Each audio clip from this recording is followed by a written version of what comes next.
அடுத்த எபிசோட்ல என்ன ஆகுது அப்படின்னா, ஸ்ருதி அம்மா ரவிய வீட்டோட மாப்பிள்ளையா கொண்டு வர ரோகிணிய இப்ப யூஸ் பண்றாங்க. அதுக்காக ரோகிணியோட ஷோரூமுக்கு போயிட்டு இப்ப மிக்ஸி வாங்குற மாரி போறாங்க. அங்க போயிட்டு, "எப்ப ரோகிணி என்னோட பணத்த திருப்பி தருவ?" அப்படின்னு லைட்டா ரோகிணிய மிரட்டிட்டு, "எனக்கு பணம் கூட முக்கியம் கிடையாது. ஆனா எனக்காக நீ இந்த வேலைய பண்ணணும்." அப்படின்னு சொல்றாங்க. ரோகிணிய, "நீ நேரா ரவி இருக்கிற ரெஸ்டாரண்ட்டுக்கு போயிட்டு, நீ வேவு பார்க்கணும். ஸோ அங்க நீத்து ரவிகிட்ட எப்படி நடந்துக்கிறா?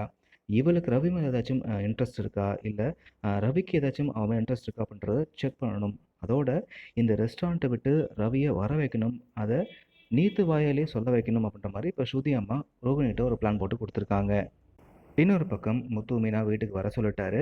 வாழ வந்த வீட்டுக்கு கூப்பிட்டு தான் வரணுமா? எப்ப வேணா வரலாம் அப்படின்னு சொல்ல, இத கேட்ட மீனாவும் வீட்டுக்கு வந்து முத்துவுக்காக சமைச்சும் வச்சிருக்காங்க.